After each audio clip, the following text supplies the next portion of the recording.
Channel Z and Knox Brew Hub present Knox Brew Radio and Podcast, an in-depth look at the craft beer scene in Knoxville and the latest craft beer news from around the country and all over the world. Brought to you by First Century Bank, family-owned local banking since 1894. And by longtime friends of the show, Grayson Subaru.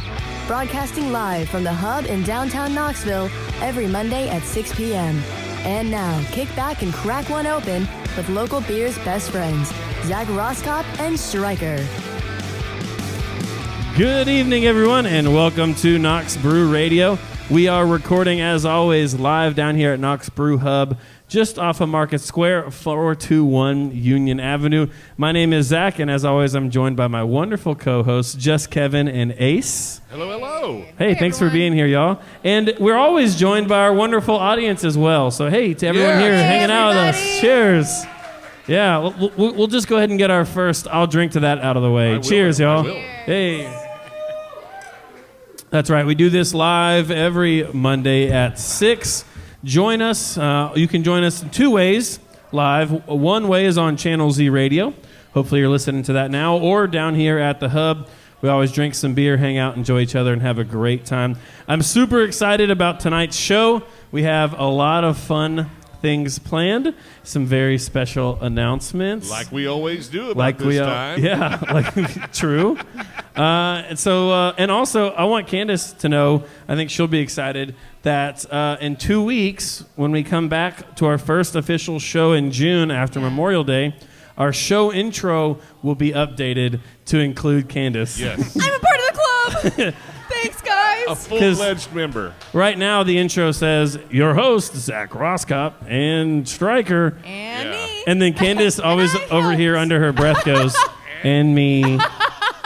So she'll be added to that officially soon. Thanks, guys. We're glad you're a part of the team. Yeah, and I'm so sorry it's taken so long to add you to the intro. Yeah, that's okay. This voiceover girl that we have, she is just so impossible. No, I'm kidding. Shout out to shout Kevin's out to my daughter, Melissa, who does mornings at an alternative station in Nashville. So she's very busy, very, very busy young woman. And she does a great job with the intro. Wait, hold on. So wait, that voice is your daughter? Yeah. Yes. So you just have a family of just amazing made-for-radio voices? That's pretty cool. Well, not all of them use them, but pretty much, yeah. Well, before we get started with our first segment, we want to take a quick moment and say a huge thank you to our sponsors for making this show possible. Yeah, we do. We always have a wonderful group of cheerleaders over here in the corner. Yeah. Representing First Century Bank. Thanks as always for y'all. Thanks for being here. Hey, thanks for also sponsoring Moon Taxi last week. Yes. That was so much fun. And yeah, it was. It shows, how much you guys care about the community and the people around you, and you all being locally downtown and family owned. It really shows, and we want to thank you guys so much. Yes, thank you so much. I said this a couple weeks. That. Yeah, we did. I said this a couple weeks ago. I think this is going to be my official tagline for you all. Talking about banking can be kind of boring, and it's not necessarily fun to talk about banks. That's a long tagline. But already. Everybody has a bank. You might as well have the best bank. There you go. And that's First Century Bank right there. Cheers Also, to that. I'll drink to that. Yeah, I'll drink to that. That's the tagline. Everyone's got a bank. You might as well have the best bank. We also want to say a shout out to the folks at Grayson Subaru for everything they do for us as well. Dan is a great dude, and their team really supports a lot of beer things in Knoxville, and so a big shout out to them as well. All right, let's quit wasting time and dive into this week's Brew News. All right. We have a very special announcement with a special guest, but I'm going to tease it just a little bit more. Before we get to that, You're such Candace a tease. has a story that must be shared. Yes. All right. Candace, what do you got? This was one of the cutest things I've seen in a minute. So on CNN today, the title of this article, Very Good Boy lands gig as Bush's chief tasting officer for dog brew. Ethan is a block-headed, jowly rescue pup who had a horrific resume and a story that will inspire us for years to come, Bush said on his Facebook page. So as being the ambassador for this new beer that they're making for dogs, this dog gets $20,000 a year. What? As well as free dog brew, of course. And this role includes such vital responsibilities as taste testing, quality control, and fulfilling duties as an ambassador for the product. And the product Dog Brew is a non-alcoholic, canine-friendly beer made of bone broth. So now you can cheers with your favorite doggy friend. It sounds to me like that dog is Yeah. going to need a bank account. 100%. So Might as well be the best. it might as well be the best. Yeah. That does not sound like a rough job. Oh, Zach. Okay. All right. Woof. I want to buy that dog a growler. Okay. First, we had an I'll drink to that counter. Now we need a dog pun counter. We're putting That was Cam at to least work three. Yeah. this week. Thanks, He's Cam. also going to be on the show Yeah. in about 10 Pulling minutes. double duty. Cam is also going to be joined by Jesse Bowers from A Bridge in Oak Room, our guest, coming up in just a Yes, few minutes. excited to All have right, him on the program. now it is time for a very exciting announcement. Who here, right by a show of hands, who here has been to Knoxville Brewfest? You know I have. Yeah. Not yet. Not yet. Who here would like to go to another Knoxville Brewfest? You know I would. Anybody here curious if there was going to be one this year or not? Yeah. We was now, wondering that. well, I'm happy to announce that we have an answer. There is going to be a Knoxville Brewfest this year, and joining me to my left, yeah, give it up, is Matt McMillan. Matt has put on this beer festival for several years now, and tonight he agreed to. I pushed him into doing this. He is going to be sharing for the first time to the public when this year's Brewfest is going to be and where. Matt, thanks for joining us on the show. It's great to be back. Yeah, Talking it is. Brewfest. Tell us a little bit, before we release this date, tell us a little bit about Knoxville Brewfest, when it started, how long you all have been operating, and sort of the mission and goal of Knoxville Brewfest. Sure, I'll see how long I can tease a little longer with you. So last year was supposed to be our 10th Knoxville Brewfest. Obviously a pretty big milestone, and we didn't get to have it. So, one, we're really excited that we're going to be coming back. But Brewfest started in 2011. Martin Daniel and Melissa Daniel, their son Matthew, has Duchenne muscular dystrophy. So that's kind of always been our cause, cure Duchenne, that got everything started. So Martin teamed up with Chris Morton in the old school beer and beer market, which was back where I got my start in craft beer, back where Zach and I first met. Yeah. Yep. I was just 21 at that time. Yeah, Of course you were. yeah. Wink, wink, nudge, nudge. Promise. I checked that ID thoroughly. But yeah, it got started out over there at the beer market. It was kind of this big kind of craft beer reckoning Knoxville was having 11, 12 years ago. And this new festival came out of it. And so I've been fortunate to be very involved with it since the beginning. And then about 7 or 8 years ago, took over putting on the entire event. Now to finally be able to host number 10 is really exciting. The first thing I'll tease is that we are returning to our original home at the Southern Railway Station. Yeah. Nice. I was telling some of this story just a moment ago, but it looks a little bit different there on that side of the tracks from when we first started, and that's been this cool narrative that I think ties in with craft beer and is especially exciting for me personally, and that I love that we also get to tell with Brewfest is seeing these parts of the city grow up with craft beer and craft beer absolutely. putting an eye on it. And so one, we're coming back to the railway station, going to get a chance to stroll along the platform, tasting hundreds of beers from all over the country, and especially our friends here in Knoxville. And more importantly, you got to know when. Before the date, All right. real Come on, quick, Zach. before you tell us the date, We're do going you to take a have- break. Perfect. Do you have any idea roughly how much money you all have raised since the creation for Cure Duchenne? So we've raised a little over $250,000. Whoa. That is awesome. So yeah, really Good really job. exciting. When I got on board after a third year running it, we started almost doubling up the amount of money we were able to raise. That's awesome. And as of late, even doing more work on getting exposure out there for Cure Duchenne. And the other exciting thing in recent years, this room's all very familiar with. We've got a lot more hometown representation to show off too, which has been another important facet of what a Brewfest does, especially Knoxville Brewfest, is not only our charity work, but getting to show off our beer scene. Yeah, I agree. All right, I've teased it enough. Drum roll, please, without spilling beer on the fancy equipment. Matt, when is Knox Brew Fest 2021? It's going to be in 2021. And technically, it's going to be during the summer. And thank you all for listening to Knox Brew Radio. We've had a great episode. For those that have seen us at our best. So it's going to be in the summer this year. Yeah. This year. Wow. We might as well just go for it. Let's do it. Let's do it. I've got my Google Calendar ready and everything. I'm ready to plug this in. Get your calendars out. August 21st, we're coming back to the Southern Railway Station. It'll be 2 sessions, afternoon and our first ever evening session. Oh, boy. So tickets will be on sale here in the next couple weeks. Check out KnoxvilleBrewFest.com for more details. You'll start seeing the socials come alive again. So I'll drink to that. I'll drink to that for sure. Cheers. Cheers, man. Cheers. All right, folks, you heard it. August 19th, 21st? August 21st. You can start pre-gaming on the 19th. August 21st, 2021, Knox Brew Fest is making a comeback, and tickets will be available soon. It's a wonderful event that goes towards a wonderful cause, so please mark your calendars and hope to see everybody there. Matt, thanks so much for joining us. Thanks for having us. Look forward to seeing everybody there at the fest. Cheers. All right, folks, that's it for this week's Brew News. I hope everybody at the table right now has got a fresh glass of beer because buckle up for this interview. We've got 2 wonderful guests joining us at the Knox Brew Hub host table, I guess is what we'll call this. And I'm super excited to learn more about them and their stories. 2, I think, very different gentlemen, but both have a very love for beer. I know what I know about you guys. It's going to be great.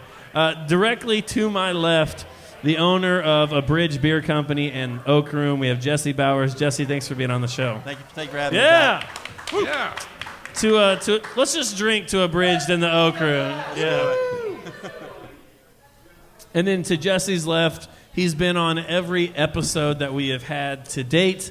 He is our video producer, a member of the Knox Brew Stories team, and a kick-ass person. A recent Knoxvillian, which we'll dive into more in a minute. Cam Molador. Cam, thanks for being on the show. Thank you for having me here. It's so different being at the table and not just behind everyone. Not just behind Kevin over there. Is the big difference between Jesse and I that he owns things? That's hilarious. Well, right now, our wonderful kick-ass bar staff, Amy and James, are working on tasters of a delicious beer from the Oak Room. And I know that I mentioned Jesse is the owner of Abridged, but we're actually going to be focusing a lot more on the Oak Room tonight, as that is your latest endeavor. It's a big project that you guys took on almost a year and a half ago, 2 years? Yeah, it was. It was fall of 2019. And we'll dive into what made you decide to start that. And you said something recently to me that I think is a really important message to get out to other people, and that it's not the Oak Room, it's the Oak Room, not the Sour Room. And you guys do a lot of work with sours, and you make some kick-ass sours, but there's a lot more coming out of that space than just sours. Yeah, absolutely. And that was something I really wanted to get across was, it's not just our love of sour beer and funky beers and weird beers. It's also our love of what the flavors that oak imparts on a beer, and just having a place dedicated to showing that off was absolutely the goal. I'm only laughing because as you're saying that, I'm realizing that I'm about to introduce a sour from the Oak Room. All good. That's poor planning on my part. I'm so sorry. But that's exciting. So what we're going to be tasting here, and all of you will get a chance to join us, is the Garden and Grave Sour, which is a muscadine sour. Tell us a little bit more about this beer and what people can expect from it. We went into planning this beer just wanting to show off a little Appalachian terroir. A lot of our fruited beers up until this one have been fruit from other parts of the country. Michigan grows the best cherries. We're getting cherries from there. A lot of berries from Oregon and California. And so we really wanted to do a hand-harvested local fruit that best represented the region and the area. And we chose muscadines because just the tie to my childhood and my grandfather's backyard, and just that flavor is just so memorable because there's really nothing else that tastes like it. So that was the goal of the beer, just a representation of Appalachia in a sour beer. And it worked out wonderfully. It I is. can't wait for you to It's try phenomenal. Can't confirm, but where does the name come from? it. The name is, it's actually a Coulter Wall song, where he goes through all this prose just describing, the imagery of Appalachia. Okay. And then, it was a love lyric about the garden and the grave. That, like, I will love you from the garden to the grave, like my entire life. But honestly, Jesse, everybody on the Knox Brew Stories team is a bunch of softies. Yeah.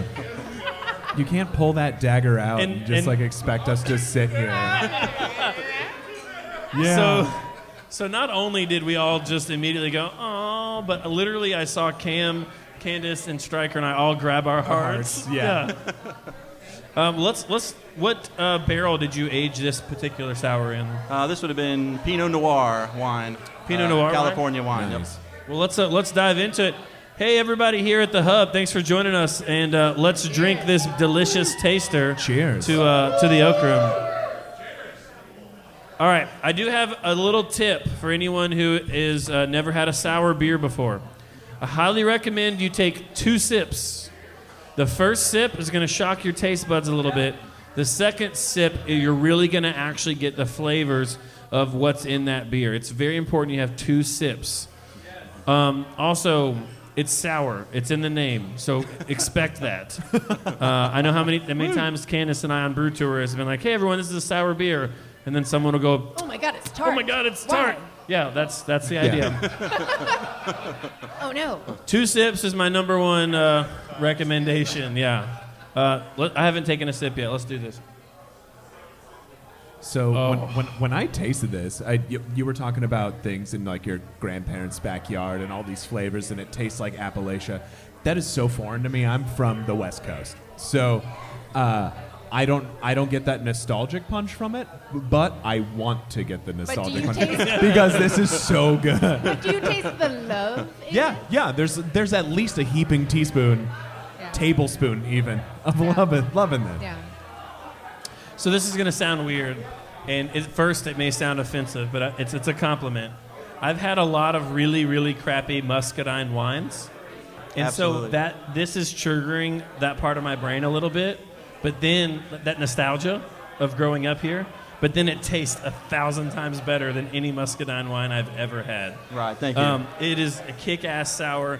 It's crisp. I love that the Yeah. carbonation is very present. It sort of rolls over the tongue a little bit, and it leaves an aftertaste in my mouth that makes me not want to drink my beer because I want it to stay there forever. Yeah, and once you finish a sip, you immediately want to go back because Yes. it's like it's crisp and then clean, and then you're like, oh, I want to Yeah. play some more.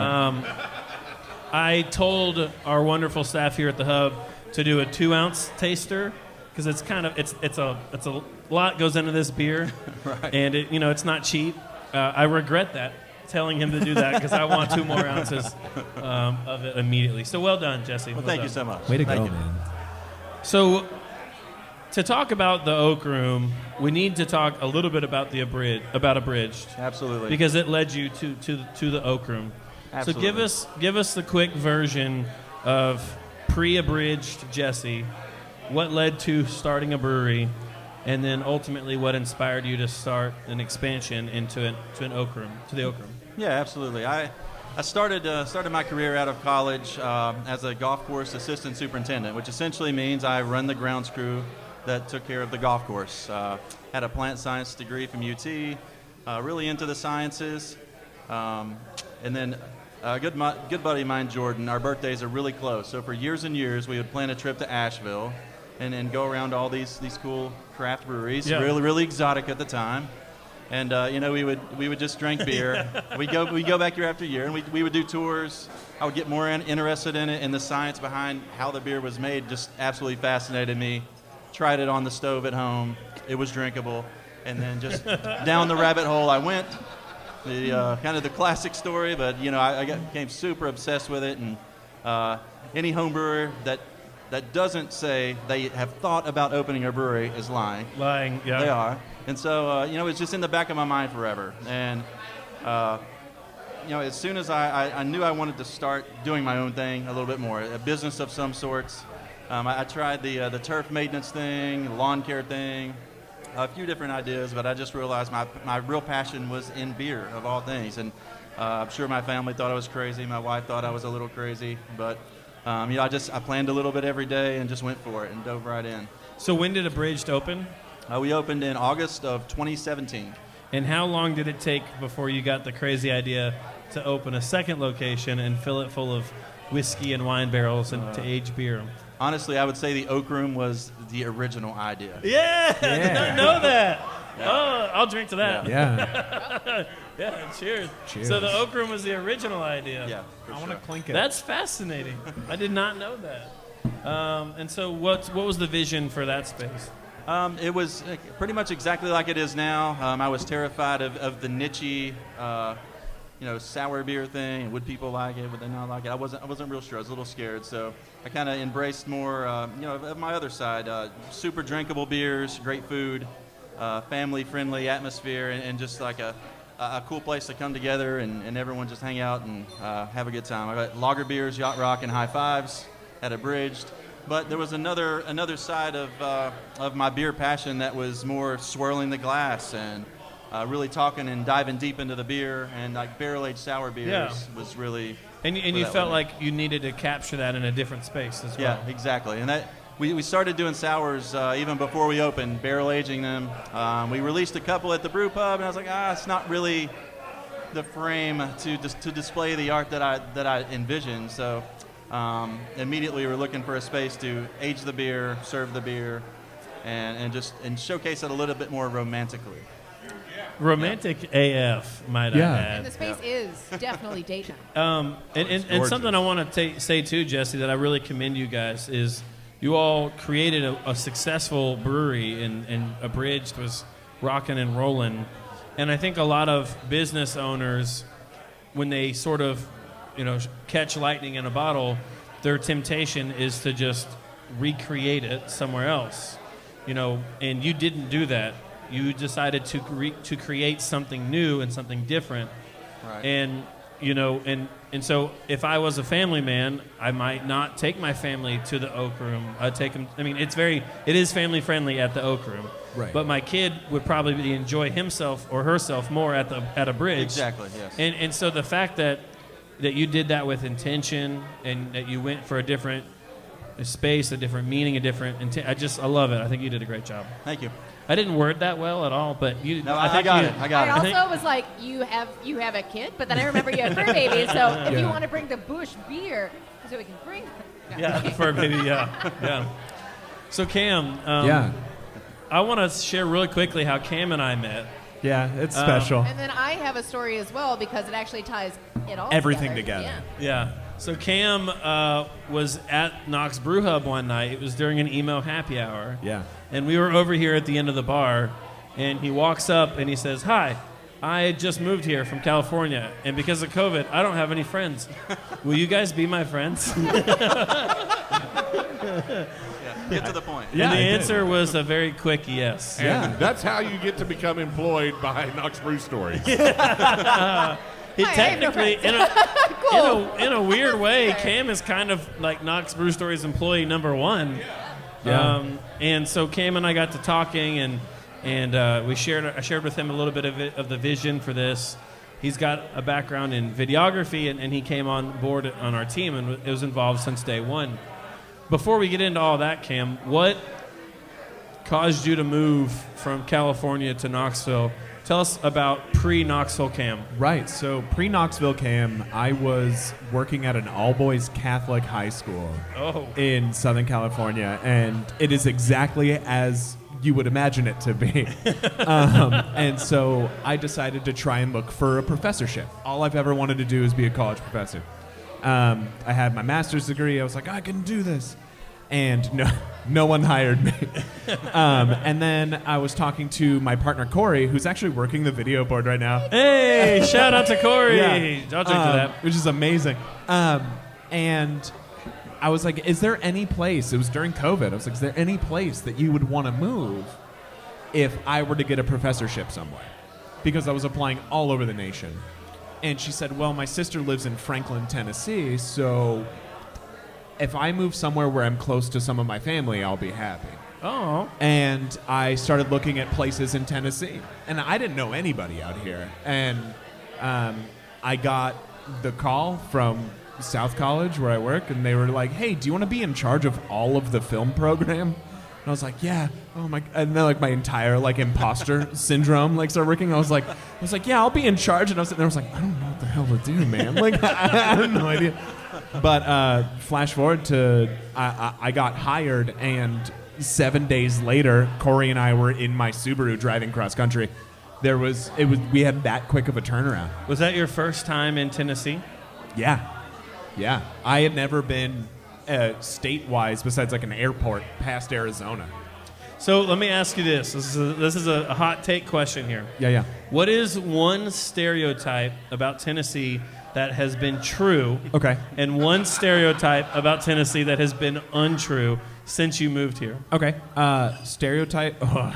I feel like this is a trap question because I'm in a room full of people from Tennessee. It totally is. Ignore the red dot on your shirt. I will say that the day where I was getting my my Tennessee residency and driver's license, the guy next to me was just like, "Yeah, so can I get my my carry permit?" And I was just like, man, people are actually proud about. Oh my God! Like it was just so different. It's not a thing in California. No, everyone's like really quiet about firearm ownership, and out here everyone's like, "You want to look at it?" Like, so that was crazy, and I was just like, "Oh my God, I'm in the South." Stereotype that was false was that I see way more teeth than people told me that I would see. People were like, "Oh yeah, each guy you're gonna meet's gonna have 4 teeth." And they do this, and I was like, man, that poor guys. Like, I don't know. I was like, oh, but am I gonna be like a Tennessee 10 now that I move out there because I have all of mine? But no, I've seen like the appropriate amount of teeth. There's an appropriate amount of teeth in people I've met, and which is great. And there's dentists everywhere, so I don't understand. But it's fine. Yeah, the biggest takeaway, though, that I will say, just to spin it back to the positive, is that everyone here is so genuinely nice to your face. There's no, like, no living in L.A., haughty, like, kind of demeanor. Everyone's just kind of like, this is me, and if you like me, you like me. If you don't, then whatever. It's just very organic. There's a genuineness. Yeah, it's very genuine. But I've also heard about like church ladies that talk smack about you behind your back, and I don't know if that's a thing that happens, but bless your heart, you'll figure that out. See, bless your heart is a thing that I've heard that is not real. I am not. My coworker said bless your heart to me, and I was like, oh, thanks, and then she left, and then someone went, oh no, that just means she doesn't like you. That means she doesn't like you. Yeah, I'm not hating on this in any way, shape, or form. Everybody has their thing. But has anyone, when you first moved here, asked you what church you go to? Or so many. So many. And personally, I'm just not affiliated with any of that. So everyone's like, what church you go to? And I was just like, you're going to think Have you heard of a Bridged Beer Company? Yeah. The Oak Room. But no, they ask me, and I just go, yeah, not my thing. And then some of them will give me like this stink eye, but then others will just be like, I'm going to pray for you. Yes, I'll pray for you. Or do you want me to come? Do you want to come to my church? And I'm just like, I mean, I'd rather like sleep in. Like, Yeah. But that is a thing. It's a big thing. Everyone just has that community out here. It's crazy. Whatever kind of thing people are part of, they want to bring you into that community just because they genuinely love people. Yeah. And that's true, so whether cool. it's beer or church or beer, your Exactly. favorite restaurant. Like, and I'm just going to say, I'm really happy that I found the beer community. Yeah, I'll drink to that. I'll drink to that.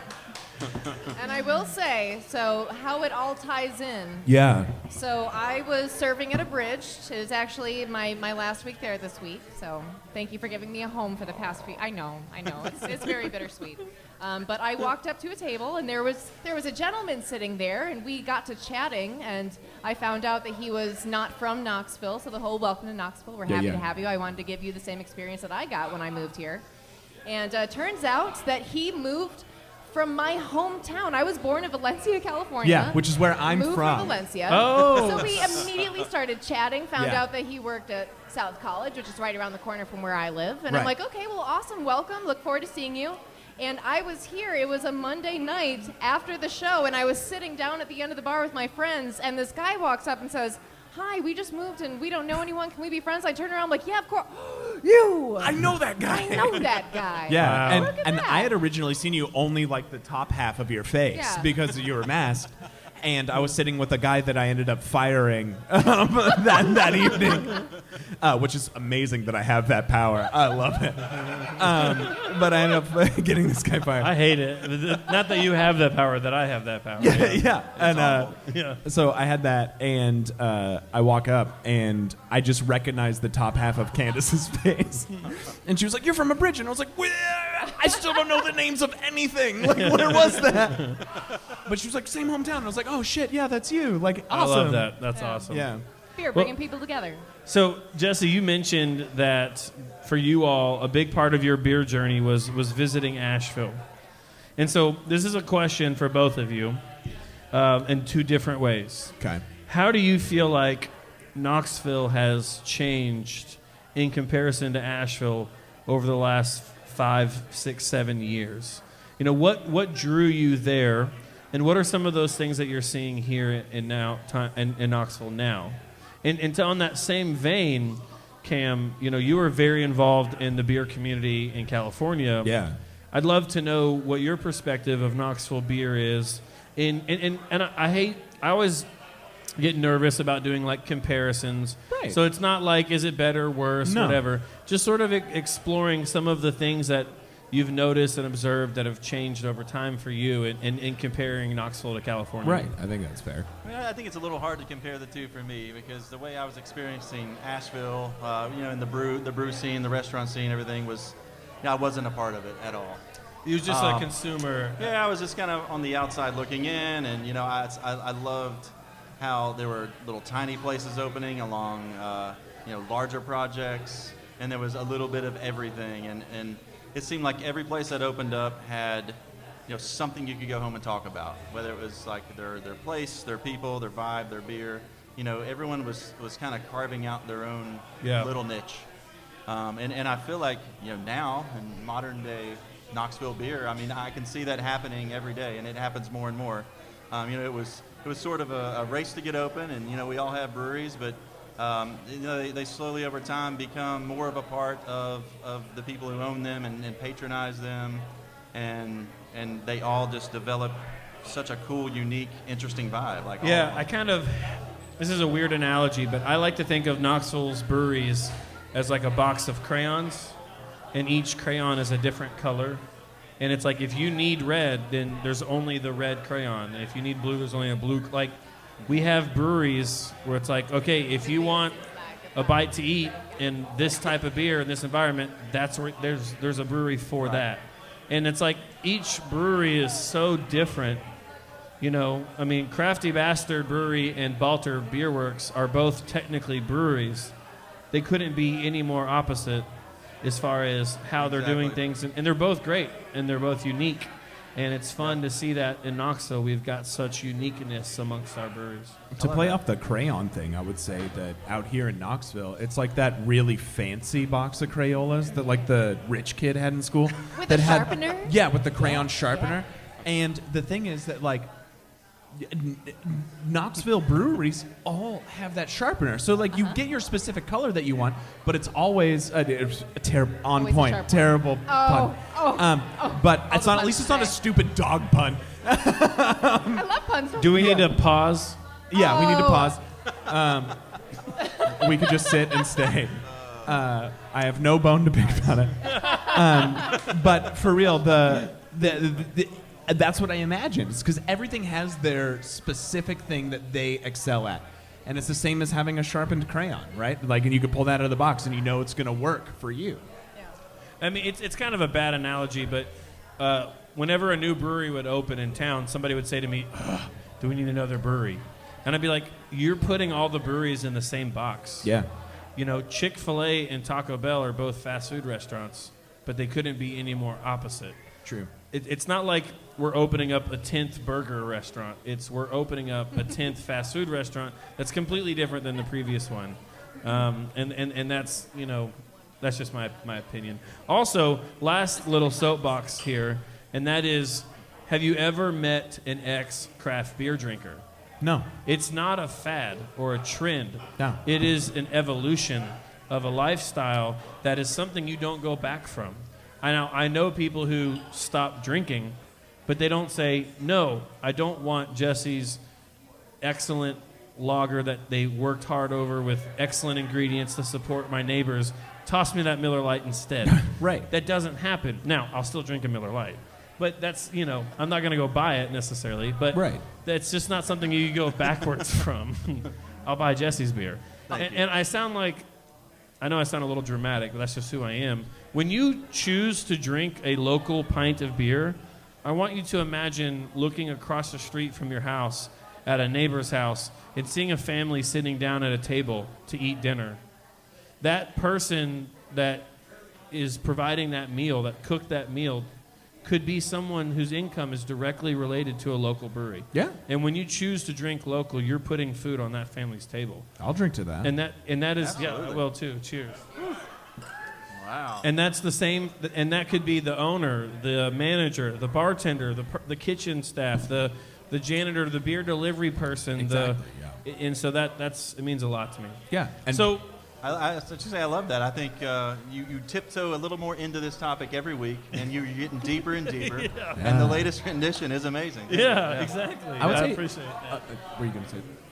What's up? Okay, whatever. I asked him if he was going to keep going, if you had something more to say. I would say back to the question where you're like, what's the difference between, not necessarily the difference, but like the things that kind of homogenize Knoxville and Los Angeles breweries together is, and I'll say, and Corey and I have talked about this multiple times, that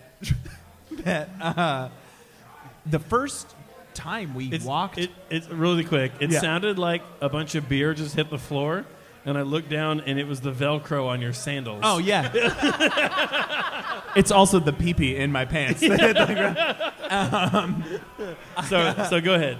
I would say that like I had such like this a brewery that I love more than anything back home, Pocock Brewing Company. Love them. They were my home bar. I knew everyone there. It was a great experience. Everyone was so nice to each other. I hosted trivia there. I had a family at a bar with amazing award-winning beer. Corey and I walked up to Brew Hub, and you guys were playing like I'm Not Okay, I Promise. Yeah. And we walked in, and Corey just says, "This is Knoxville Pocock." And so that has rang true with everything in Knoxville, is that it's the family dynamic first. Yeah. And so that's what yeah. connects it. And that's real, even for someone who is a transplant. And so I'm really excited. I'm going to be bringing you three Pocock beer when I get back home. Yes. So you Lucky us. guys can taste it. It's good. We should taste it on the show. Yes. Yeah, we can do a live tasting. It's really good stuff. But also, I was like, I'm never going to find anything as good as Pocock. I went to like 2 breweries, and I was like, it's pretty good. Also, I love how, just for everyone listening on the radio or later at a podcast, you said that the thing you loved first off is that they're family friendly. Yeah. And there's a wonderful gentleman in the crowd who like fist bumped to that. He was felt like, that, yeah. and he's got a shirt on that says Rowdy Town. So, and I was like, noise. Yeah. Yeah. I'm not okay. He I promise. promises. Yeah.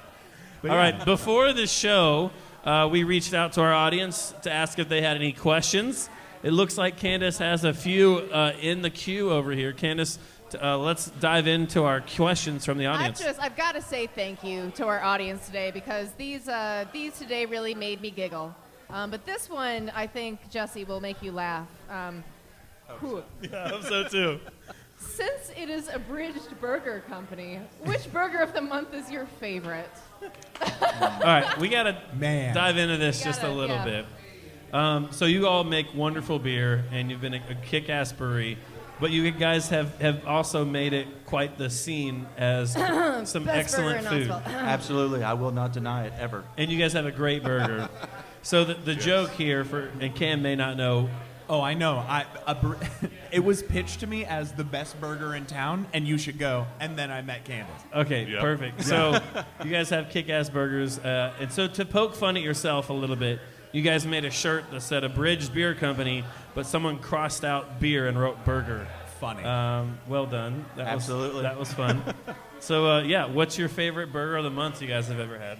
My favorite burger of the month. It's got to be the animal style. Coincidentally, it is the burger of the month this month. Oh, looky there. Go, go, go. You talking about some timely promotional It's stuff? like the In-N-Out animal-style burger.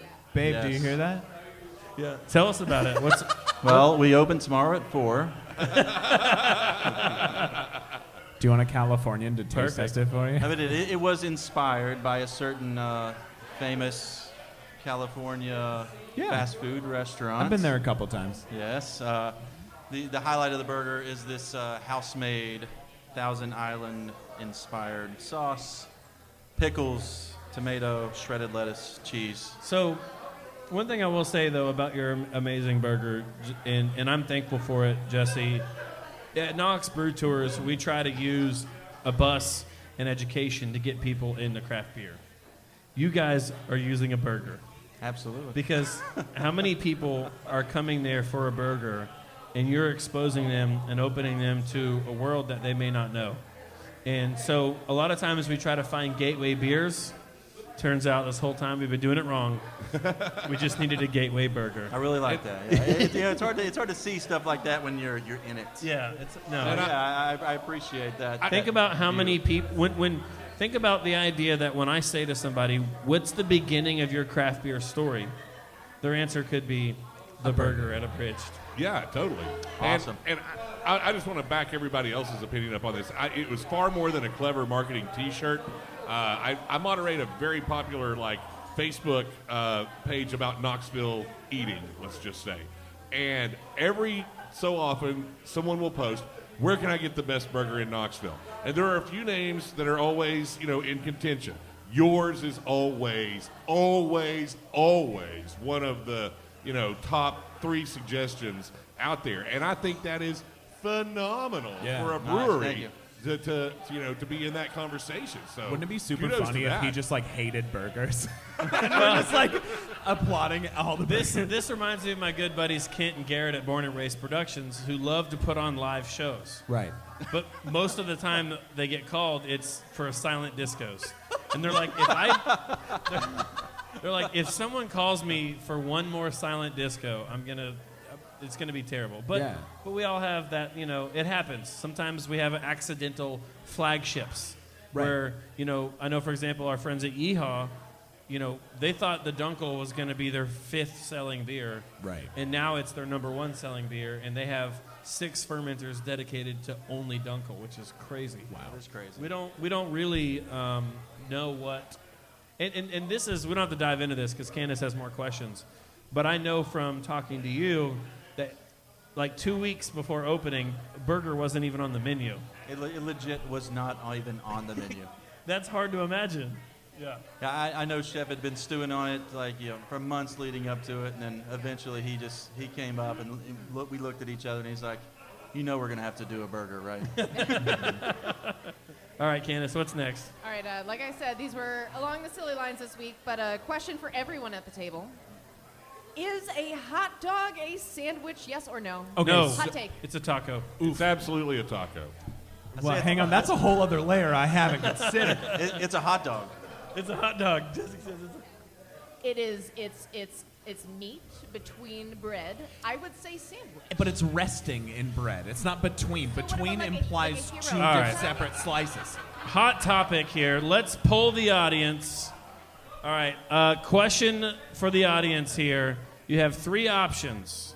Hot dogs are a sandwich, they're a taco, they're a hot dog, or other. I'm just going to complicate the shit out of this. Hot dog's a hot dog? What are you talking Option number 1, hot dogs or sandwiches. Raise your hand. I'm going to say yeah. Okay. Option say number yeah. 2, hot dogs or tacos. I'm almost on your side, but also the Southern Californian in me hates that you compare a hot dog to a taco. Option number 3, hot dogs are hot dogs. And option number 4 is other. Corey is hot dogs are hot dogs. Hot dogs are hot dogs. Yeah. Yeah, Amy's with you. Tacos on have that. it. I think The tacos tacos have won the argument. In a score of 3-7 to 1-4. Yeah. All I'm going to say is the fundamental necessity of a sandwich is that every bite is horizontal and you know all the ingredients are in every bite. But with a taco, you eat it this way, and That's it's still not horizontal. equivalent. You turned your head. You just made it. There wasn't much of a difference. I do. I guess the follow-up is when is the abridged hot dog of the month coming out? Ooh, Yeah. abridged hot dog. I do have a question for the audience and for you guys if we're bringing all this stuff up. This is a big point of Absolutely. contention Bring it on. on my podcast or back home. We've brought this up multiple times. So, is cereal a soup? Rude, first of all. But hang on, why is it rude? A soup is a liquid with bits you eat with a spoon. It's a chili, okay? Cereal is a chili. A chili is a type of soup. My only argument is that soups are 98% of the time served hot. Okay, so you got gazpacho. Yes, sir. That's why I said 98%. Yeah, so you Cold can add the cucumber soup. soup is awesome. Is it an oatmeal? Is it oat milk? Is it Oatmeal? Oatmeal? Is oatmeal soup? Oatmeal's Is there like a tier? yeah. There's a tier. I would say oatmeal is like a similar to like a stew, or more so. What's the difference between a stew and a soup? A stew and a soup are different because I don't know why. We're off the rails. Yeah. We're gonna I have to. feelings about it. We're gonna have to do an exclusive after hours podcast about Yeah. this. Just What about the hell like, is a crunch wrap? That's a sandwich. and I'll it's, die on that hill. and it's delicious. But back to the original question: are Yeah. we ever gonna see an abridged hot dog? No chance. No chance. No chance. All right. Well, although we could do this forever, Yeah. I do have another question for you guys. Okay. Okay. And this is a question that we've asked every show. We'll keep it going. But looking back on COVID-19 in the past year, I'm sure that for both of you, as with all of us at the table, there's been a lot of challenges and a lot of struggles. But what is something that maybe surprised you over the last year, or something that's had a positive impact on you that you'll remember for the rest of your life? Who goes first? I have something. I moved to Knoxville. I will drink to that. Yeah, and I love Number it. one answer on the board. I love it here. Do you think if it wasn't for COVID, you would not be in Knoxville? Oh no, I hated my job. I would have came out here anyway. But COVID made me fall in love with the city in a completely different, intimate way because I didn't get to experience what the normal of Knoxville is. I got to meet people that were trying really hard to keep that together. And so I got to meet the people that cared about the city more so than others. I don't know. I've only been here since September. It's sort of like you got to see you got to meet a city when it was vulnerable, Yeah. instead of when it was felt like it was at its best, Right. and you fell in love with that vulnerable side first. So to see 100%. it sort of get its legs back under it, It's and exciting. It's exciting to It's see. even better. It's That's even awesome. better than you Yeah, think. and I remember the single night that Corey and I fell in love with Knoxville. We had just left recording episode 1 here, and we walked down to Adobo Pizza and ate the best pizza I've ever eaten in my life. Came back, sun was setting, and we were coming back to watch Grady at Emo Night. And the sun was just setting over the city. You could see everything, and she and I looked at each other, and we just went, we love this place. Yeah. I'll drink to that. I'm out of beer. We need a beer bell, like over here. Let the host Amy stand. will kill you. You need a We're light. just like a Don't do ding. it. You can activate the light. No, it's not like a hurry up and There you get. go. Hey! All right, Jesse, we've stalled long enough. What's your answer? Oh, I've had it all along. I've listened to every episode. Oh, you're the ready? first time Oh, you he's asked ready. it, I knew the answer already. I did my homework. That's just how He just that's let me how I be roll. long-winded just for the hell of it. My daughter was born in January 2020. Thank you. Love you, Landry. She'll listen to this one day. And her name is Abridged Hot Dog. So our leave kind of rolled into COVID quarantine, and just the amount of time I was able to spend at home with my kids and family, taking deep breaths and just trying to figure everything out together, and that's something I cherish, and just really changed a lot of the way I see life, and I really appreciate that. You are not the first person on the show to say something similar, that it was the break that we didn't want, but that we needed. Exactly. And that it gave us an opportunity to spend time with our friends and families in ways that we might have otherwise buried ourselves in work and missed out on. So I love that. It's beautiful, man. Cheers. Cheers. Oh, guys, I'm getting misty. Yeah. Oh, yeah. I'm getting. Well, Kevin, Ace, I know we could do this for hours, but did I leave anything major out before we? I mean, we have reached over an hour, but we could keep going. Yeah, we could.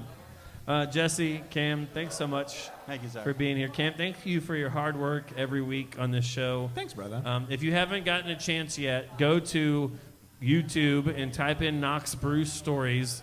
We record every show. Cam edits it, puts his hard work into creating a visual space to share what we do here. And I do some really fun, silly stuff in And there it's for really you to great. check out. Yeah. It's so fun, and I look forward to when we have a little more time to dive into some of the side stories and some of the things that happen outside of this space. Thank you for bringing your talents to Yes. Knoxville. Thanks, man. And I don't know what filter it is you use that keeps me from looking like a hideous chud, but I love that. I you use are the very anti-hideous chud filter. See, I didn't know that was an option from Adobe. Perhaps you're using, a better software. No, Stryker, you're a And- beautiful man. And I mean this. I'm going to try not to get emotional when I say this. But to you and to you, Corey, over there, I'm looking at you. Knoxville is a better place because you all are here. Thanks, so man. Thank you for I'll drink bringing to it. that. Yeah. Thank you. To both of you. Hey. Cheers. You're going to make me cry. Oh.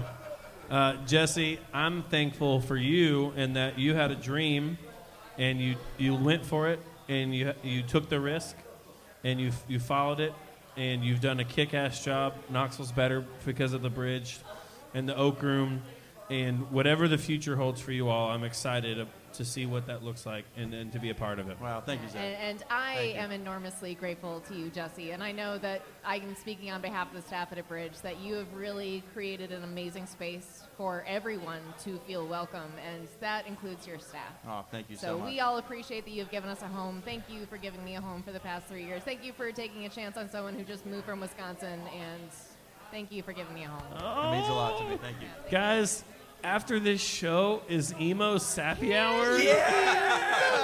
And let's just say we have pre-gamed well. Yeah, we have. Because it's getting sappy AF up here. Beautiful. And I love it. It's everything I want in This life. is exactly the emo radio show that we needed in our lives. 100%. Well, without a further ado, as sad as this makes me to end this portion of the show, thanks, guys, for being on the show. Cam, real quick, you're part of Knox Brew Stories. Anything else you want to promote to connect with what you guys are doing? Yeah, so just check out Knox Brew Stories on YouTube. It's there. We've got a channel. It's super fun. I'm going to be updating it with a lot of other cool stuff. But also, if you are a fan of trivia and if you're a fan of music, come down to the Hub every Thursday at 7 p.m. And somehow I managed to finagle my way to doing something else for you, Zach. I don't know. But come on down. I host music trivia here every Thursday at the Hub. Hell yeah. And it's super fun. And I don't know. I just love seeing people's faces and making them happy. So we'll do that. Sounds All right, great. Jesse, how can people get connected with the Bridge and the Oak Room? We're super active on our Instagram. And check out our website for current menus, beer menus, food menus. Awesome. Fellas, thank you so much for being on the show. It's truly a pleasure and an honor. If everyone here in the Hub will do me a favor and raise a glass, And toast to Cam Volador and Jesse Bowers of A Bridge in the Oak Room. Cheers, fellas. Cheers. Cheers. I love you all. Drive safe.